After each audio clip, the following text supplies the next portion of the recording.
Good morning and welcome to First Unitarian Universalist Church.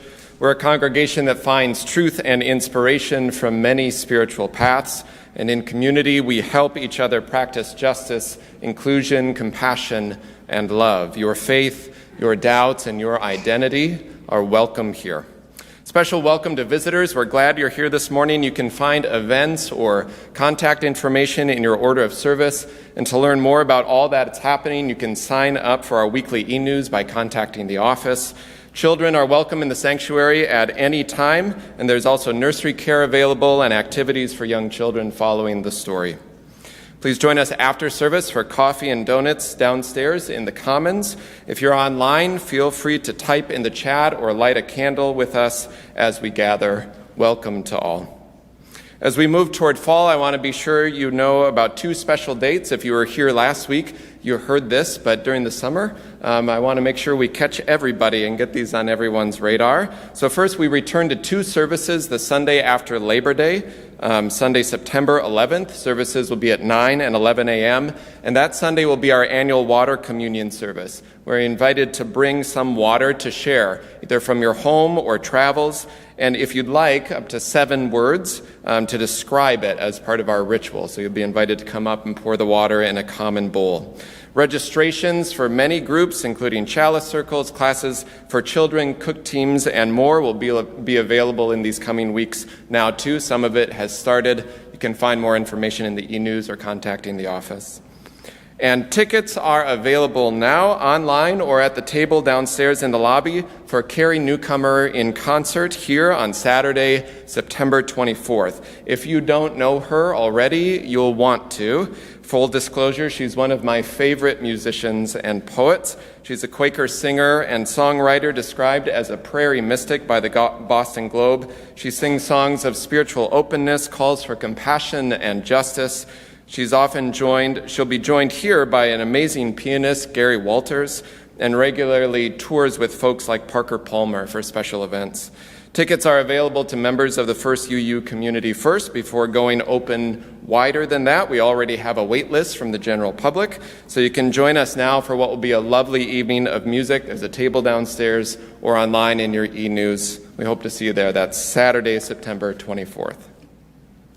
Each month, our offering goes out the doors of our church to justice work in the community. For the month of August, our partner is Channel One Food Shelf, providing essential support to folks living with food insecurity. You can give as the plates pass during the service or any time online. Thank you for your generosity.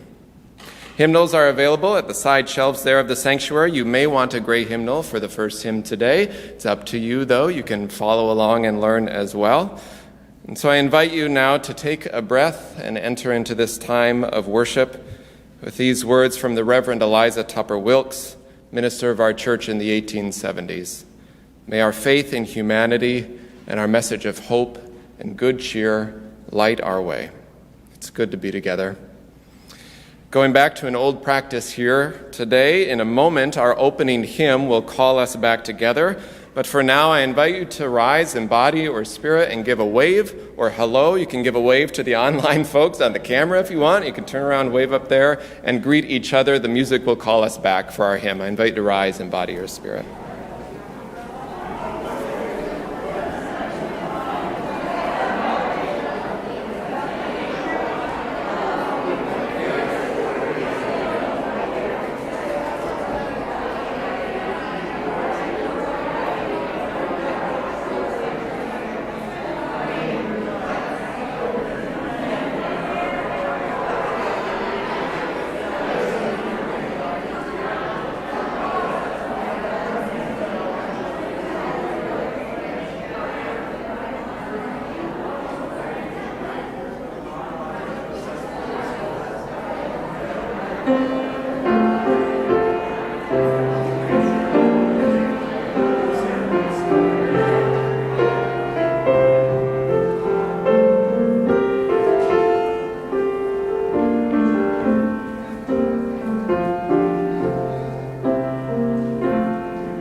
Our chalice lighting comes from Erica Hewitt's All Means All.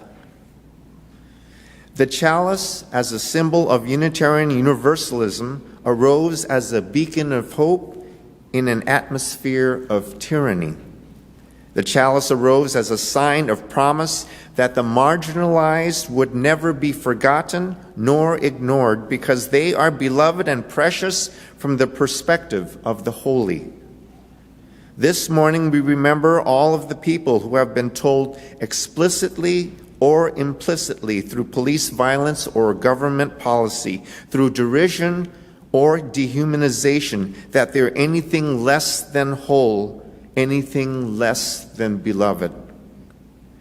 As we light this chalice, may we make our lives a beacon, a symbol of our promise to draw the circle wide, a sign that we will not rest until all means all.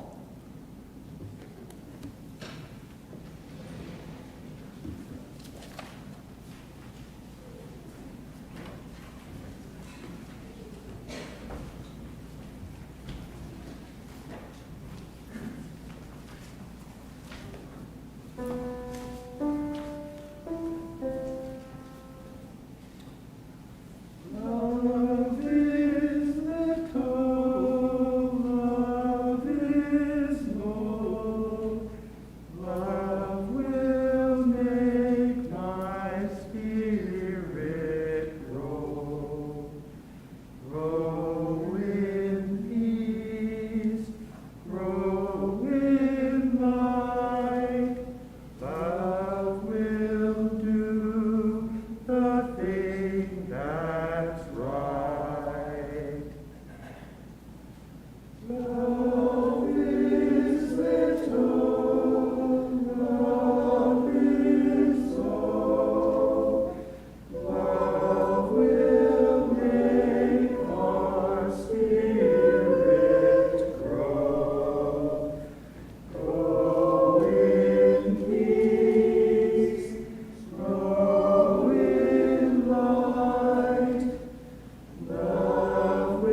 I'd like to invite any children or anybody who'd like to come up and help me with some definitions.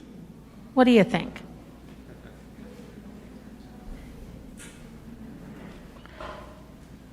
So there's a word that we hear quite a bit in different circles, and that word is, well, you can bless someone. You know, when they sneeze, people often say, bless you, or gesundheit.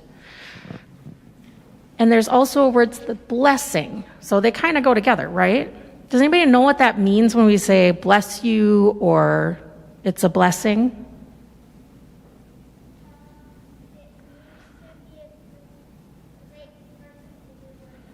Oh, so it means to be a great person, and you're saying like you deserve the blessing? So if I say bless you or blessing, Arya?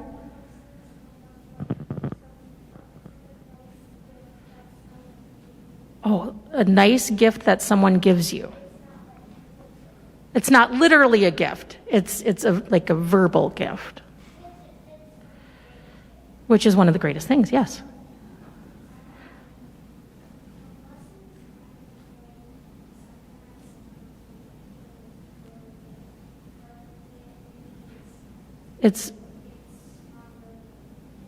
So it's a strong thing, and it's often associated with religion. Yeah, so that's a verbal gift, and it's often associated with that. So the reason why I want to kind of define that word is because there's a work by a woman named Layla Ibrahim, and some UUs have taken it and kind of shortened it to make it a little bit easier to recite. And it goes like this: it's a blessing we were born, and it matters what we do. What do you think that means? I mean, it's a blessing. We kind of got that. It's a gift, right? We are actually like a physical gift, right?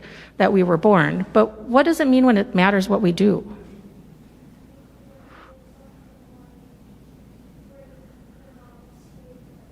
Oh, don't break your mom's favorite vase, but... Go ahead, Arya. Finish. That would be the wrong thing to do if you did it on purpose, right? But if it was an accident, then that's kind of where that blessing comes in, because it's still a gift and it's not something you meant to do. The next line is what we know about God is a piece of the truth. Now, that's a big word, that G word in here, but about God, what do we know and why is it only a piece of it? Oh.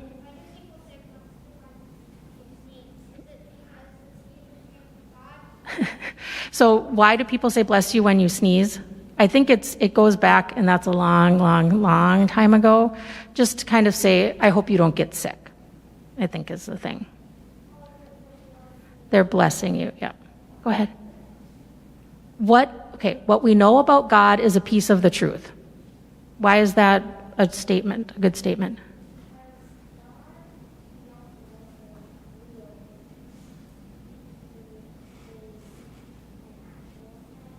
Right. Yep, it's a belief. We don't know for sure if she, her, him, they, God is actually a thing. And then the next line is, let the beauty of love be in all that we do. What do you think that means? The beauty of love be in all that we do.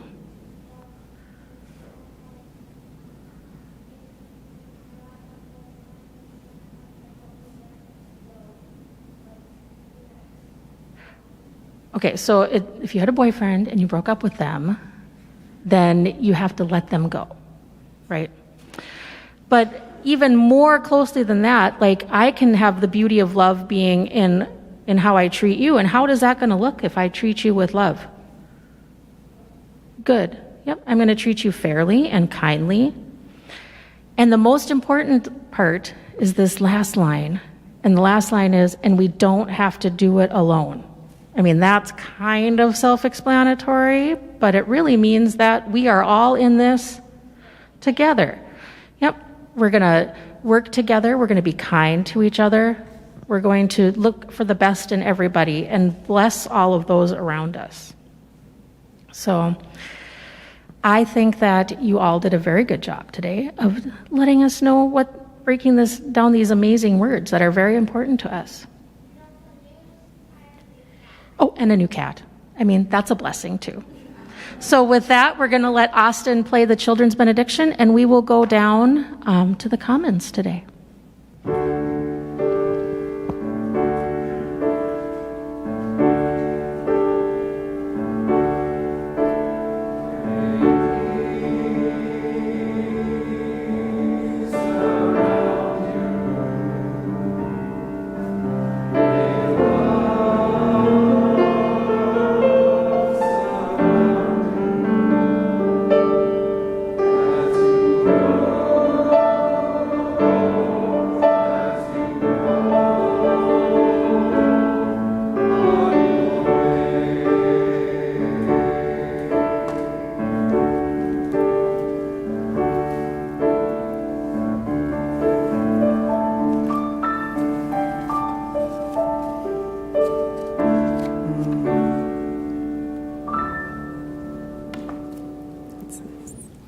Good morning. It is good to be with you.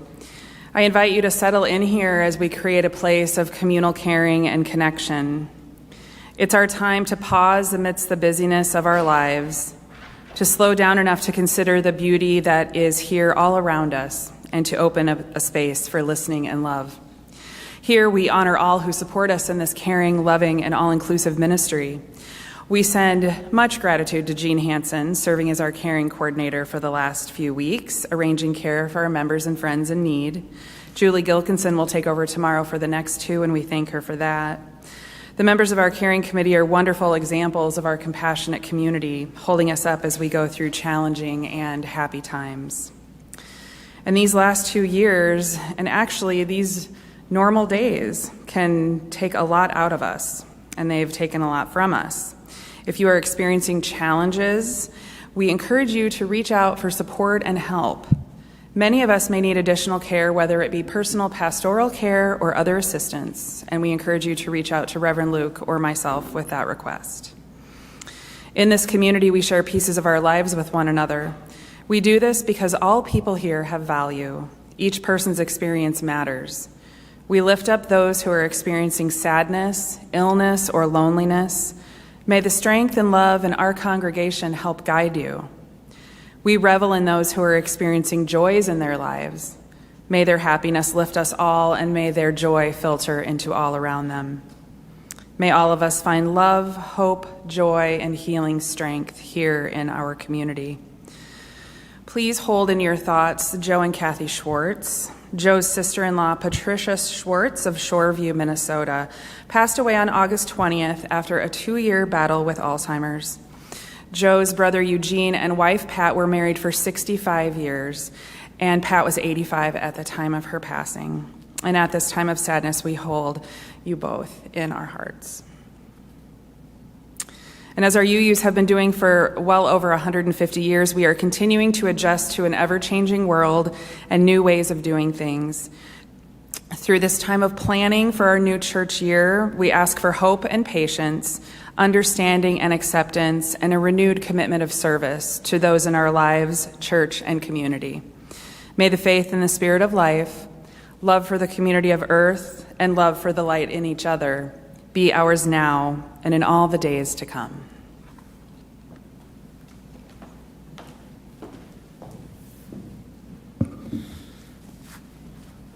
I invite you to take a deep breath. Breathe deep the breath of life. Feel below you the earth in its ancient turning, and above you the sky, and beyond that the stars shining with their ancient light, holding you in this moment, this breath, this time, here and now. You yourself made of earth and stars. Know that in this house you are named and you are known as beloved, as sacred, as welcome. I invite you into this time of prayer, first by sharing silence together.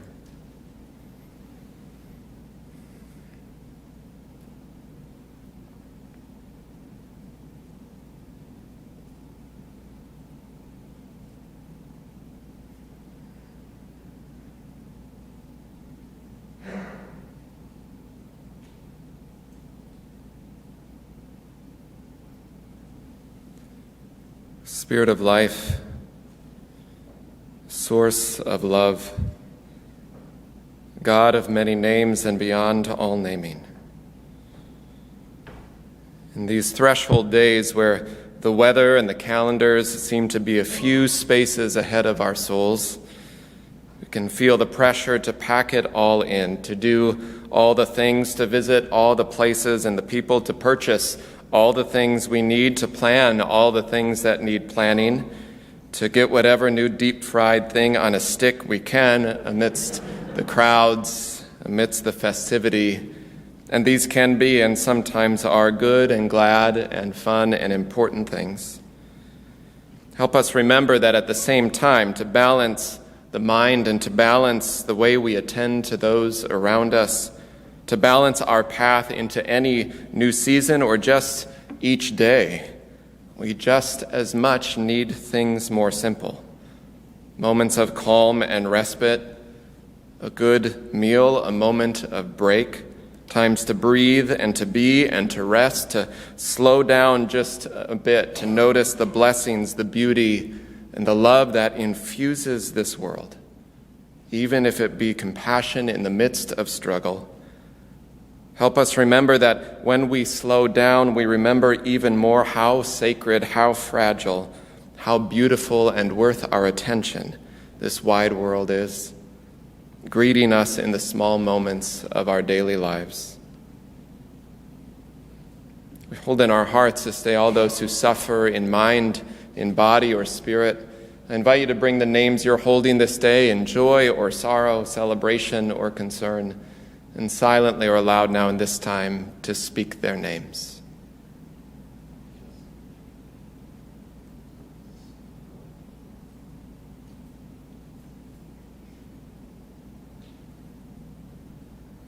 For all those names, spoken and unspoken, may we all be held in love and grace.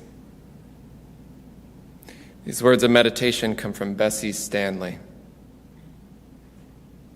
To earn the respect of people and to win the affection of children, to appreciate the beauty in nature and all that surrounds us, to seek out and nurture the best in others, to give the gift of yourself to others without the slightest thought of return, for it is in giving we receive, to have accomplished a task, whether it be attending to a lost soul or healing a sick child or writing a book or giving part of your life for that of a friend, to have celebrated and laughed with great joy and enthusiasm and sung with exaltation, to have opened even in times of despair a sense of hope, to love and be loved, to be understood and to understand, to know that even one life has breathed easier because you have lived.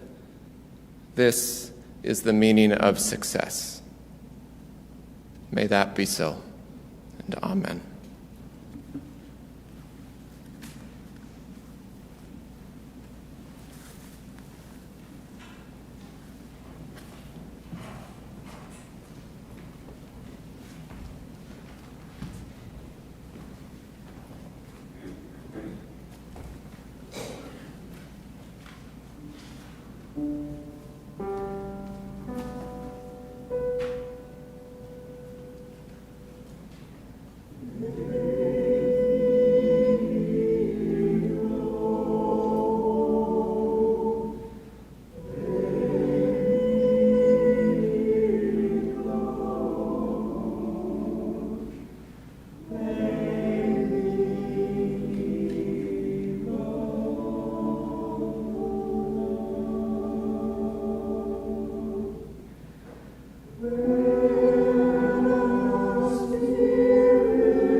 The first reading is from Jesus' Sermon on the Mount from the Gospel of Matthew.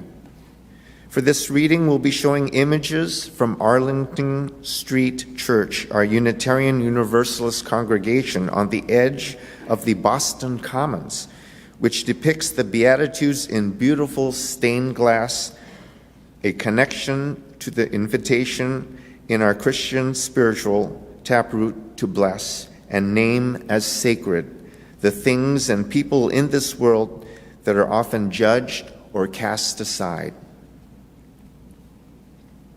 When Jesus saw the crowds, he went up to the mountain, and after he sat down, his disciples came to him. Then he began to speak and taught them, saying, "Blessed are the poor in spirit, for theirs is the kingdom of heaven. Blessed are those who mourn, for they will be comforted. Blessed are the meek, for they will inherit the earth.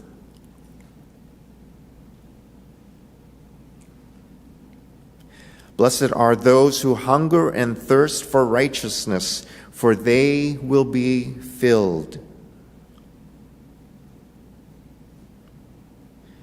Blessed are the merciful, for they will receive mercy.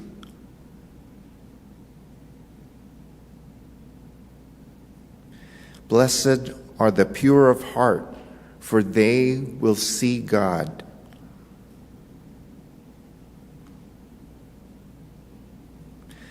Blessed are those who are persecuted for righteousness' sake, for theirs is the kingdom of heaven.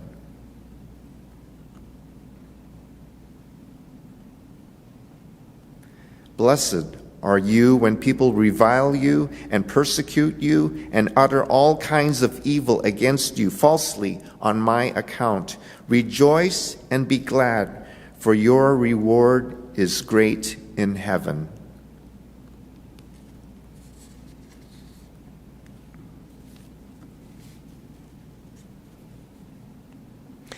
The second reading is an excerpt from Ode to Broken Things by Pablo Neruda. Things get broken at home like they were pushed by an invisible, deliberate smasher.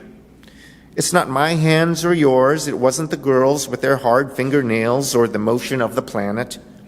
It wasn't anything or anybody. It wasn't the wind. It wasn't the orange-colored noontime or night over the earth. It wasn't even the nose or the elbow, or the hips getting bigger, or the ankle, or the air. The plate broke, the lamp fell. All the flower pots tumbled over one by one. That pot, which overflowed with scarlet in the middle of October, it got tired from all the violets.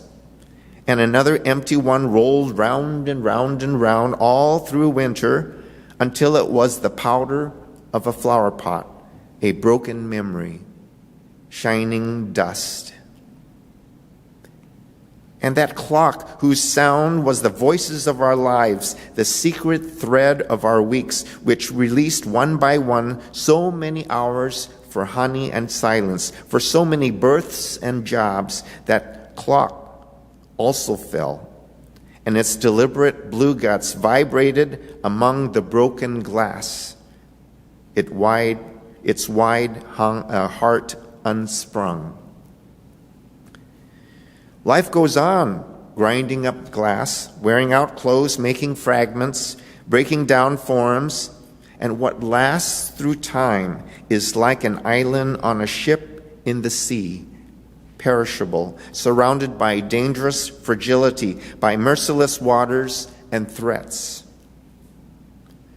Let's put all our treasure together, the clocks, plates, cups cracked by the cold, into a sack and carry them to the sea, and let our possessions sink into one alarming breaker that sounds like a river. May whatever breaks be reconstructed by the sea with long labor of its tides. So many useless things which nobody broke, but which got broken anyway.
There is a joke among some of my colleagues who, as in many churches around the country, occasionally receive cryptic messages from an email address impersonating me.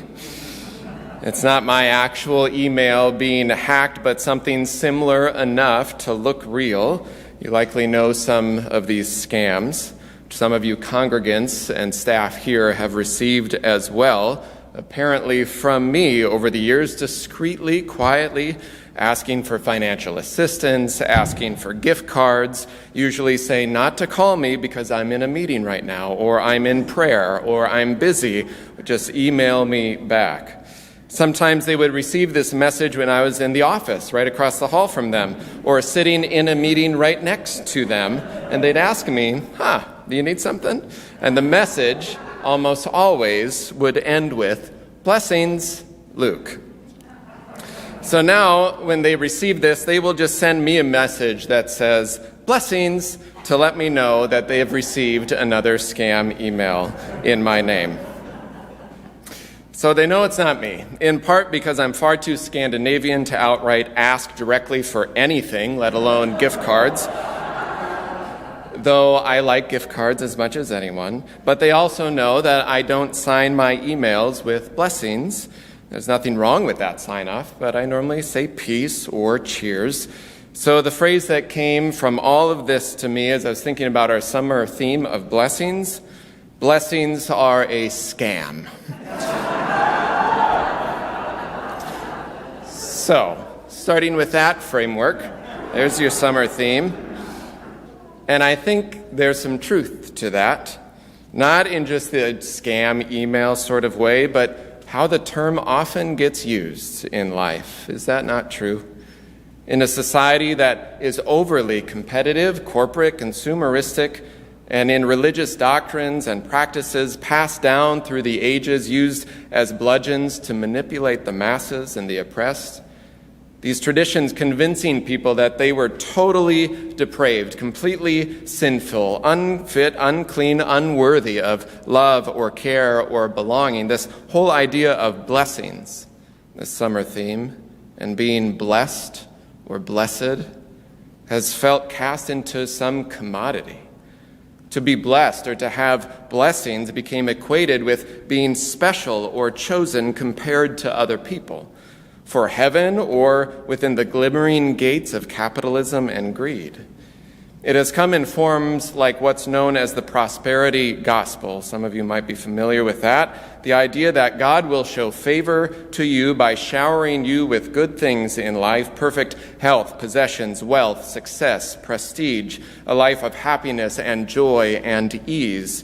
But we know oh too well and far too often those things casually named as blessings are much more likely a combination of privilege and access and plain old luck. I tend to think of this world and both its beauty and its brokenness similar to the poet's words, "Things get broken at home like they were pushed by an invisible, deliberate smasher.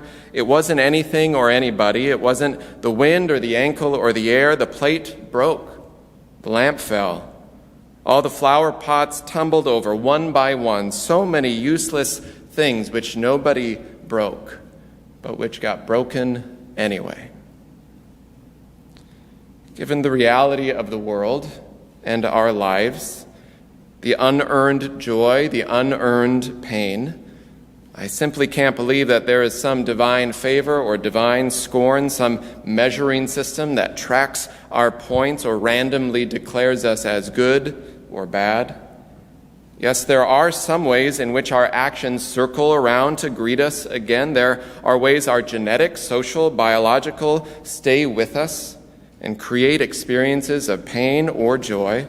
There are ways where what we put out into the world, some action, some energy, some ways of being that have consequences, good or bad.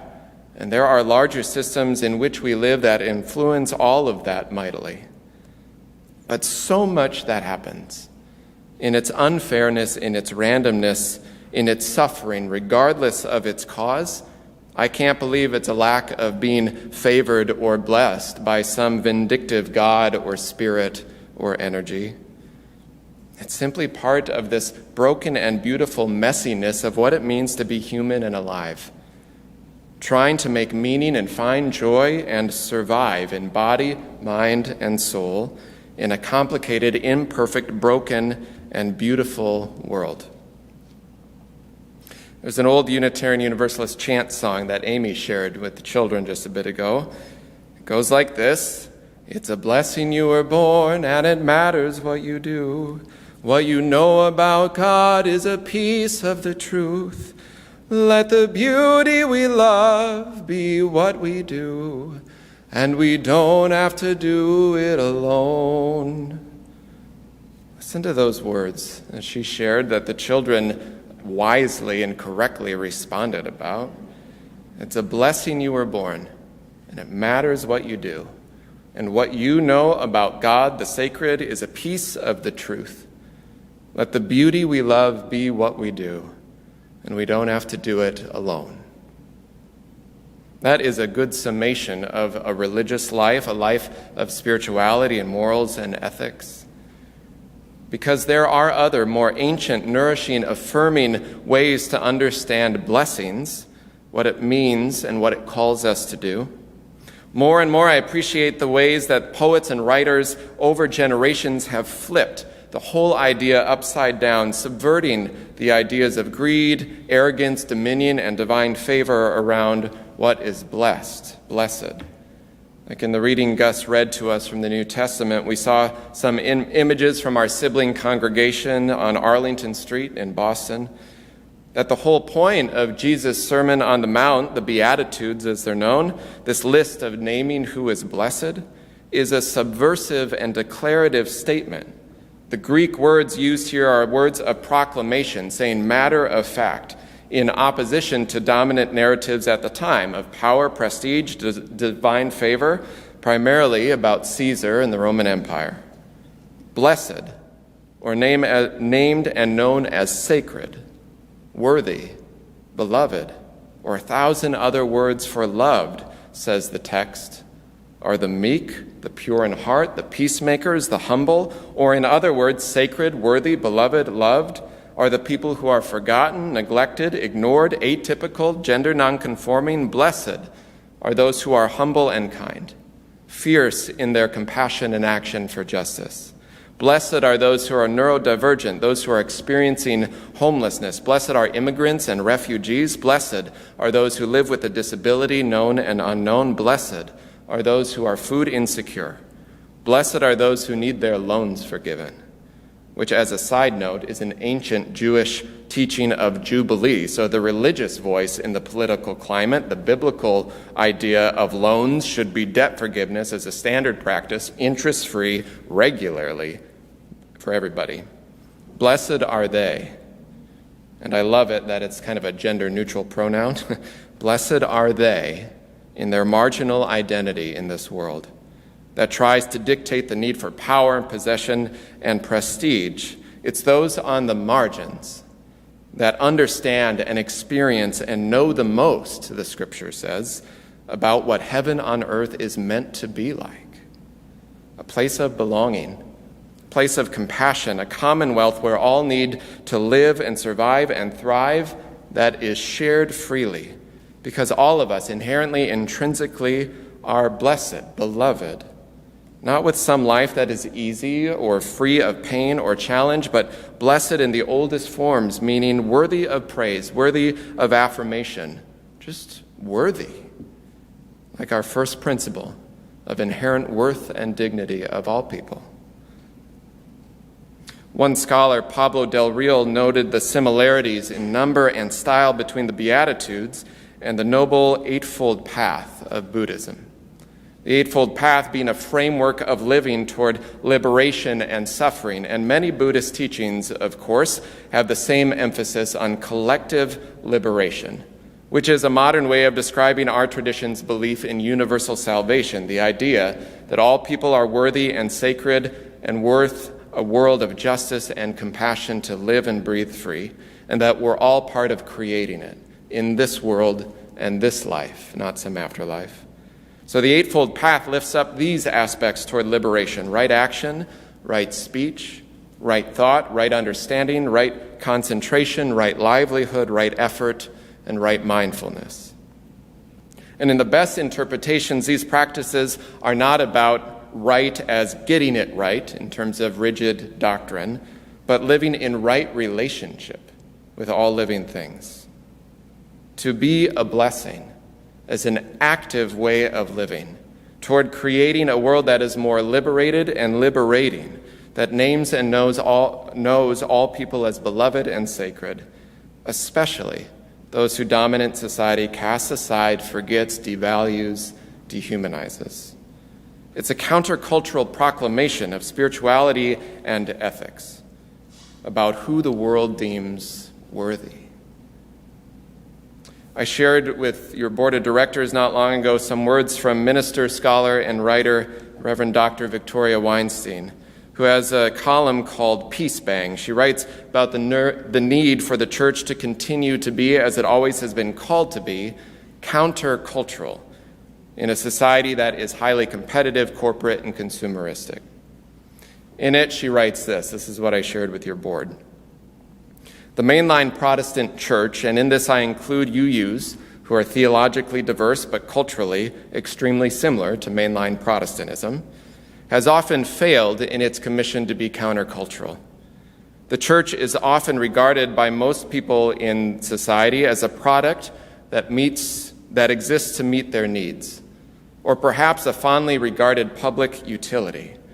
Church leaders are desperate to reconvene COVID-diminished congregations and find new paths towards relevance and vitality, but what no one wants to admit is that churches are spiritual communities, not service providers, nor are churches community program centers. Is our church open and clear about the fact that the church exists not to provide experiences or just to collect opinions, but to make demands of love, service, and care of these people who feel called into spiritual community? I love her framing of what we do here. It's not that we don't have programs. We have a lot of them, and they're beautiful. But it is not our direct and core mission to do programming. It's not that we don't provide a service, a ministry to the public by the use of our space or resources, but that's not the core of why we do it. It's an expression, it's a natural outcome of what we live as our mission. As a reminder, our mission is to be a welcoming, compassionate community that nurtures spiritual growth and practices justice. It's to embody the ways of leading toward liberation, a countercultural understanding of mindfulness, action, and speech. It's to be a blessing in the world, to be blessed by the world, without becoming a product of the culture that leads to overwork or burnout or overproduction, but to find in the world and to pay attention in the world to its abundance of blessings. These places and people and moments that help us pause in awe and wonder, that help us grow in deeper compassion, that help us know about what it means to be human more and more, and to think beyond our own experience toward the liberation, the freedom, the flourishing of us all. She finally writes this: I believe in the church. I ardently believe in spiritual communities that exist to carry on ancient rituals and traditions and to create new ones, to gather people together for contemplation and the most urgent questions facing humanity, to pray and to educate children in wonder and in reverence. Maybe being countercultural starts as simple as the choir sings today. When true simplicity is gained, we shan't be ashamed till by turning we come round right. That love will make our spirits grow, that love will do the thing that's right, whatever it is in that moment. And in our kindness, in our humility, in our coming round right, we will be blessed and we are called to be a blessing. May that be so. The hymn is 126, Come Thou Font. I invite you to rise in body or spirit as we sing.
invite you, as you're comfortable, to place a hand over your heart or toward the sky or the earth in gratitude. May we find a way to pay attention so deeply to this world that we find in almost every breath, each moment, each place, each day, an invitation to feel like we are blessed by one another and the world, and that we can be a blessing to all those around us. May that guide our days in love. Amen.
Thank you, Austin.